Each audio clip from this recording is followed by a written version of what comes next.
नमस्कार, मी निरंजन. एजी न्यूजमध्ये आपल्या सर्वांचं मनपूर्वक स्वागत. नरेंद्र मोदींच्या सरकारचा महा खोटारडेपणा हा आता जगाच्या समोर आलेला आहे. किती धादांत खोटारडेपणाने एखादं सरकार बोलू शकतं, वागू शकतं, हे आता समोर आलेलं आहे. आणि हे आता अमेरिकेत उघडकीस आलेलं आहे. म्हणजे आत्तापर्यंतच्या ज्या गोष्टी होत्या की नरेंद्र मोदी हे अमेरिकेच्या समोर झुकलेले, दबावात आहेत, कारण की गौतम अदानीच्या विरोधामध्ये केस दाखल झालेली आहे, कारण की अजित डोवलच्या विरोधामध्ये केस दाखल झालेली आहे, अशा गोष्टी होत्याच. आता आणखीन एक भयंकर मोठी गोष्ट समोर आलेली आहे आणि ही अत्यंत धक्कादायक आहे. मी ही बातमी फार म्हणजे मराठी वर्तमानपत्रांमध्ये तर कुठेही मला ती वाचायला मिळालेली नव्हती. झालेलं आहे असं की या खोटारडेपणामुळे नुसता खोटारडेपणा समोर आलेला नाहीये, तर या खोटारडेपणामुळे एकीकडे देशाची सुरक्षा या नॉन बायोलॉजिकल माणसांनी किती धोक्यात आणली आणि भारतातल्या म्हणजे लोकांकडची संवेदनशील माहिती ही आता बाहेरच्या राष्ट्रांमध्ये सुद्धा उपलब्ध आहे, हे सुद्धा आणि या सरकारमुळे हे सुद्धा आता समोर आलेलं आहे. आणि हे भयंकर आहे. म्हणजे अशा पद्धतीने देशाचा घात हा आत्तापर्यंतच्या एकाही सरकारकडून झालेला नव्हता. एकही सरकार अशा पद्धतीने धादांत खोटारडेपणाने देशातल्या नागरिकांसमोर, देशाच्या संसदेसमोर आणि देशाच्या सर्वोच्च न्यायालयाच्या समोर इतक्या खोटारडेपणाने वागलेलं नव्हतं. गोष्ट अशी आहे की व्हॉट्सॲपनी एका एनएसओ ग्रुप, हा जो इस्रायलचा ग्रुप आहे, यांच्या विरोधात, म्हणजे एनएसओ ग्रुपचं ते कुप्रसिद्ध पेगासस सॉफ्टवेअर आहे आणि या पेगाससच्या विरोधामध्ये व्हॉट्सॲपनी अमेरिकेमध्ये कॅलिफोर्नियामध्ये एक खटला दाखल केला होता आणि त्यात त्यांनी असं म्हटलं होतं की व्हॉट्सॲपच्या मेंबर्सचं पेगाससतर्फे सर्व्हिलन्स केला जातोय, त्यांचं टॅपिंग केलं जातंय, त्यांची इन्फॉर्मेशन चोरली जाते आहे, लोकांच्या संभाषणांमधली, लोकांच्या चॅटिंगमधली ही संभाषण चोरली जाते. असं 2019ला त्यांनी ही केस दाखल केली. आता त्या खटल्यामध्ये गेल्या आठवड्यात एनएसओ म्हणजे पेगासस तर्फे त्या न्यायालयामध्ये अशी कागदपत्र सादर केली गेली आणि ज्यात त्यांनी हे मान्य केलं की जगभरामधल्या जवळजवळ 1223 व्हॉट्सॲपनी त्यांना व्हिक्टिम्स म्हटलंय. व्हॉट्सॲपचे जे युजर आहेत, व्हॉट्सॲप वापरणारे 1223 युजर्स असे आहेत जगातले, ज्यांचं सर्व्हिलन्स पेगाससच्या मार्फत केलं गेलं होतं. आणि त्या जगभरातल्या 1223 मध्ये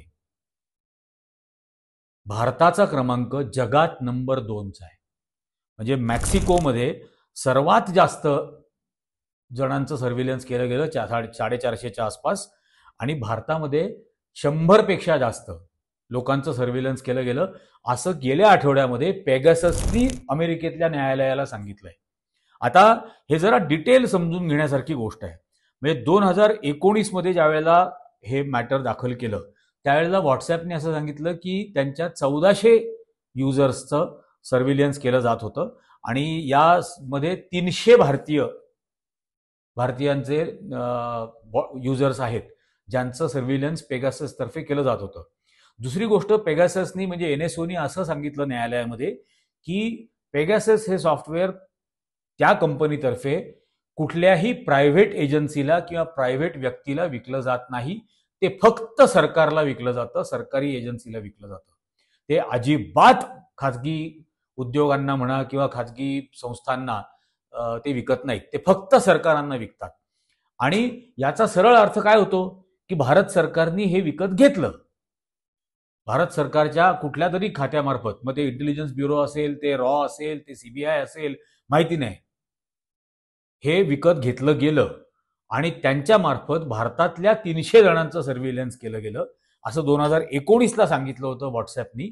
पेगाससनी आत्ताही सांगितलं 2025ला गेल्या आठवड्यामध्ये पेगाससनी न्यायालयाला सांगितलं की भारतातल्या 100 ते 123 या जणांचं सर्व्हिलन्स केलं जातं.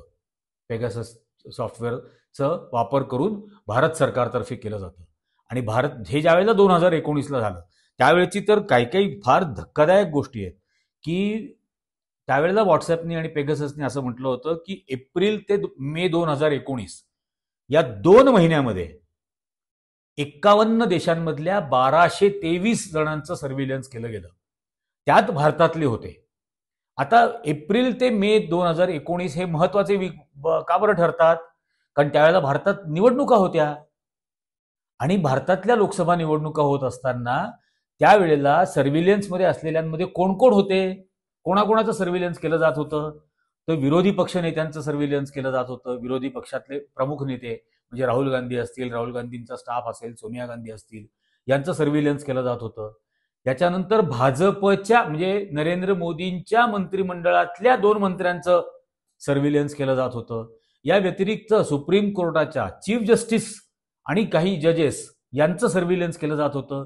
निवडणूक आयोगाच्या आयुक्तांचं सर्व्हिलन्स याच्यामधून केलं जात होतं. या व्यतिरिक्त काही ऍक्टिव्हिस्टचं सर्व्हिलन्स केलं जात होतं, काही पत्रकारांचं सर्व्हिलन्स केलं जात होतं. आणि हा विषय त्यावेळेला खूप गाजला. ज्या वेळेला द वायरनी याच्यावरती भारतामध्ये डिटेल रिपोर्ट करायला सुरुवात केली की कोणाकोणाचं सर्व्हिलन्स केलं जात होतं, त्यात वायरचे जे संपादक सिद्धार्थ वरदराजन आहेत त्यांचंही सर्व्हिलन्स याच्यामध्ये केलं जात होतं. या व्यतिरिक्त या बऱ्याच जणांचं सर्व्हिलन्स याच्यामध्ये होतं. आणि मग न्यायालयामध्ये हा विषय गेला. न्यायालयामध्ये हा विषय गेल्यानंतर न्यायालयाने एक तज्ज्ञांची समिती नेमली याचं शोधण्यासाठी की या फोन्समधून पेगाससचा वापर केला जाऊन सर्व्हिलन्स केलं जात होतं का. त्या समितीने रिपोर्ट दाखल केला. त्या रिपोर्टमध्ये त्यांनी असं म्हटलं की केंद्र सरकारने हे संपूर्ण चौकशी चालू असताना काहीही मदत केली नाही. They did not cooperate. केंद्र सरकारने सहकार्य केलं नाही या चौकशी दरम्यान, हेही सांगितलं त्या रिपोर्टमध्ये. आणि केंद्र सरकारचं म्हणणं त्याच्यावरती असं होतं की हे जर का माहिती सांगितली म्हणजे त्यांनी घेतलंय का नाही घेतलंय, होही म्हटलं नाही आणि नाहीही पण म्हटलं नाही. पण त्यांनी असं म्हटलं की याच्याबद्दलचं आम्ही काहीही सांगितलं तरी राष्ट्रीय सुरक्षेला धोका होईल. मग प्रश्न असा निर्माण होतो याच्यातला की नरेंद्र मोदींच्या मंत्रिमंडळातलेच 2 मंत्री, केंद्रीय मंत्री, हे राष्ट्रीय सुरक्षेला धोका होते का? देशाच्या सर्वोच्च न्यायालयाचे जस्टिस, न्यायमूर्ती हे राष्ट्रीय सुरक्षेला धोका होते? या देशातले पत्रकार, या देशातले ऍक्टिव्हिस्ट, या देशातल्या विरोधी पक्षांचे नेते हे राष्ट्रीय सुरक्षेला धोका होते? आणि हे जर राष्ट्रीय सुरक्षेला धोका असतील तर मग यांच्यावर कारवाई का नाही केली, अटक का नाही केलं, तुरुंगात का नाही टाकलं? त्या सर्वोच्च न्यायालयाच्या मुख्य न्यायमूर्तींना सुद्धा टाकायचं होतं तुरुंगात जर राष्ट्रीय सुरक्षेला धोका होता तर. पण हे धादांत खोटारडेपणा केला गेला आणि भारतीय जनता पक्षाच्या उपयोगासाठी सरकारच्या विरोधामध्ये कोण कोण या देशामध्ये आहे किंवा असू शकतं, मग स्वतःच्या मंत्रिमंडळातले मंत्री सुद्धा विरोधात आहेत का? विरोधी पक्षाचे नेते काय करतायत निवडणुकीच्या प्रचारादरम्यान किंवा निवडणुकांचं आयोजन कसं करणार आहेत त्यांच्या पक्षासाठीचं, निवडणूक आयोग काय भूमिका घेणार आहे, या सगळ्या गोष्टींचं रिपोर्टिंग करणारे तटस्थ असणारे पत्रकार यांचे हे काय करतायत यावरती पाळत ठेवण्यासाठी सरकारने हे केलं. हे अत्यंत बेकायदेशीर कृत्य आहे. न्यायालयाच्या परवानगीशिवाय कोणाचाही फोन टॅप करता येत नाही. असं असताना, न्यायालयाची कुठलीही परवानगी नसताना हे इस्रायलचं पेगासस सॉफ्टवेअर विकत घेतलं आणि त्याच्या मार्फत हे मांडलं, सगळा सर्व्हिलन्स केला गेला, ही पाळत ठेवली गेली. आता पेगाससनी अमेरिकेतल्या न्यायालयामध्ये सगळे डिटेल्स दिलेले आहेत आणि म्हणजे त्याचा एक कागद सुद्धा आहे. हे बघ, त्यांनी हे असे डिटेल चार्ट दिले की कुठल्या देशातले किती, मेक्सिको मधले 456, भारतातले 100, बहारीनमध्ये 82, मोरक्कोमध्ये 69, पाकिस्तानात 58, इतक्या जणांचं सर्व्हिलन्स पेगाससच्या मार्फत केलं जात होतं त्या देशांमध्ये, त्या देशांतर्फे. आता हे किती गंभीर आहे. त्यांच्याकडे कोणाचं सर्व्हिलन्स केलं जात होतं हेही नंबर्स आहेत, तेही त्यांनी अमेरिकेतल्या न्यायालयात दिलेत. आणि हे आपले दिवाळखोर नॉन बायोलॉजिकल आपल्याला सांगतात राष्ट्रीय सुरक्षेचा प्रश्न आहे म्हणून समोर आणता येणार नाही, आणि राष्ट्रीय सुरक्षेचा प्रश्न आहे म्हणून सांगणार नाही, घेतलं का नाही घेतलं काहीच सांगणार नाही, हे किती रुपयांना घेतलं कशाचाच काही पत्ता नाही. पण आता हे अमेरिकेत उघडकीस आलंय. याचा दुसरा अर्थ काय होतो? की पेगासस बनवणारी जी कंपनी आहे इस्रायलची एनएसओ, त्या एनएसओ कंपनीला माहिती आहे, इस्रायल सरकारला माहिती आहे की भारतातल्या कुठल्या कुठल्या नंबरचं सर्व्हिलन्स केलं जात होतं. त्या सर्व्हिलन्समध्ये ते जे काही त्यांनी संभाषणं टॅप केले असतील किंवा चॅटिंग केलं असेल किंवा जे काही त्या मोबाईल फोनमधलं केलं असेल ते आता इस्रायलच्या सुद्धा ताब्यात आहे. त्यामुळे त्याचा वापर इस्रायल सुद्धा भारताच्या विरोधात, भारतातल्या या लोकांच्या विरोधात करू शकतं. आता यात या देशाच्या इतक्या संवेदनशील जागांवरती असणाऱ्या, पोझिशन्सवर असणाऱ्या राजकीय नेते असतील, न्यायमूर्ती असतील, निवडणूक आयोगाचे प्रमुख असतील, या देशातले वेगवेगळे महत्वाचे पत्रकार असतील, या सगळ्यांचं सर्व्हिलन्स केल्यानंतर त्यांच्या फोन्समधली जी काही माहिती आहे ती भारताकडे आहे, पण ती आता इस्रायलकडे सुद्धा आहे, ती आता अमेरिकेत सुद्धा आहे उपलब्ध. या सगळ्याचा किती गैरवापर होऊ शकतो, याचा राष्ट्रीय सुरक्षेला आणखीन किती मोठा धोका निर्माण होऊ शकतो. आणि आता याचा वापर अमेरिका या नरेंद्र मोदीच्या सरकारच्या विरोधामध्ये काय काय करू शकतो. म्हणजे ऑलरेडी गौतम अदानीच्या खटल्याच्यामुळे आणि अजित डोवलच्या केसमुळे भारताला ते किती झुकवू शकतात हे आपल्याला या आता ट्रेड टेरिफ वॉरवरून दिसतंय. कसं भारताला झुकवून घेतलेलं आहे त्यांनी पूर्णपणे. चकार शब्द बाहेर काढायला तयार नाही आहेत नरेंद्र मोदी या डोनाल्ड ट्रम्पनी लादलेल्या टेरिफ बद्दल. चकार शब्द काढायची धमक नाही आहे. हे चालले होते लाल आग दिखाने, आणि आता काय झालंय. आणि भाजपवाले मूर्खासारखे आरएसएस वाले पोस्ट करतात वेगवेगळ्या ठिकाणी, भारत का विश्व में डंका बज रहा है, विश्व में लंका लग चुकी है भारत की. इतकं भारताला लाचार यापूर्वी कुठल्याही पंतप्रधानांनी केलं नाही, कधीही केलं नाही. ही वेळ आणून ठेवलेली आहे आणि आता हे उघडकीस आलेलं आहे आणि अमेरिकेतल्या न्यायालयात उघडकीस आलंय. म्हणजे गौतम अदानींनी काय काय शेण खाल्लं, अमेरिकेतल्या नागरिकांचे पैसे गोळा करून भारतात कशा लाच दिल्या, हे भारताने नाकारलं, सेबीने नाकारलं, पण अमेरिकेतल्या न्यायालयात उघडकीस आलं. त्या गुरपवन सिंग पन्नूची हत्या करण्यामध्ये भारताच्या एजन्सीजचा कसा वापर केला गेला हे अजित डोवलच्या केसमुळे न्यूयॉर्कमध्ये उघडकीस आलं. त्या निज्जरच्या बाबतीमध्ये कॅनडामध्ये जे झालं ते कॅनडामधल्या न्यायालयांमध्ये उघडकीस आलं. अरे कसली बदनामी होते ही देशाची. आणि इतका धादांत खोटारडेपणा उघडकीस येऊन राष्ट्रीय सुरक्षेला धोका पोहोचवून सुद्धा हे मानावर करून फिरतात आणि हा वाटेल ती बेछूट भाषणं करत सुटतो देशभर. कारण ही अशा प्रकारची सत्य भारतातल्याही प्रसार माध्यमांपासून लपवली जातात. ही इतकी धक्कादायक आकडेवारी आहे की कुठल्या कुठल्या देशांमधले किती 2021ला रिपोर्ट झालं होतं की भारतातल्या 300 पेक्षा जास्त लोकांना सर्व्हिलन्समध्ये घेतलंय, ज्याच्यामध्ये 2 नरेंद्र मोदींचेच मंत्री आहेत, 3 विरोधी पक्षाचे नेते आहेत, एक कॉन्स्टिट्युशनल ऑथॉरिटी आहे, सेव्हरल जर्नलिस्ट आहेत, बिझनेस पीपल आहेत. या सगळ्यांचं सर्व्हिलन्स भारत सरकार करतं का?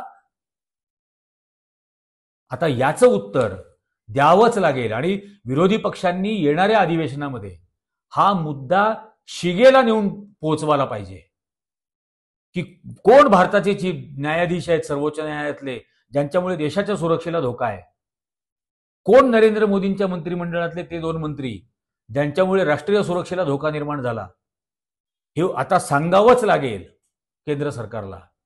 हे अशा पद्धतीने या देशातल्याच नागरिकांवरती पाळत ठेवणं, या देशातल्याच नागरिकांवरती संशय घेणं, या देशातल्याच नागरिकांच्या इंटिग्रिटीबद्दल शंका घेणं, हे कोण करतं? हे फक्त हुकुमशहा करतात जे मनातून अत्यंत घाबरलेले, भेदरलेले असतात, ज्यांना सतत भीती वाटत असते की माझ्या विरोधामध्ये काय होतंय हे मला समजलं पाहिजे. हा भेदरट डरपोक पंतप्रधान आणि हा डरपोक पक्ष आज देशावरती राज्य करतोय. याची सर्व भारतीयांना खरं तर लाज वाटायला हवी. अमेरिकेतल्या लोकांना तर आता काय वाटत असेल हे सगळं बघितल्यानंतर की असा कसा पंतप्रधान या देशाच्या न्यायाधीशांवरती पाळत ठेवतो. लाजिरवाणी वेळ आणून ठेवलेली आहे या नॉन बायोलॉजिकल प्राण्यांनी या देशावरती. खरोखर लाजिरवाणी वेळ आलेली आहे. आता हे उघडकीस कसं येईल याच्यामध्ये नागरिक काय करू शकतील, आपल्या परिसरामधले जे जे इंडिया अलायन्सचे खासदार असतील त्यांना संपर्क करून त्यांच्याकडे आग्रह धरा की हा मुद्दा लोकसभेत उचला आणि याचं उत्तर द्यायला सरकारला भागच पाडा. तुम्हाला काय वाटतं याबद्दल हे खरोखर खाली प्रामाणिकपणाने कॉमेंट करून सांगा.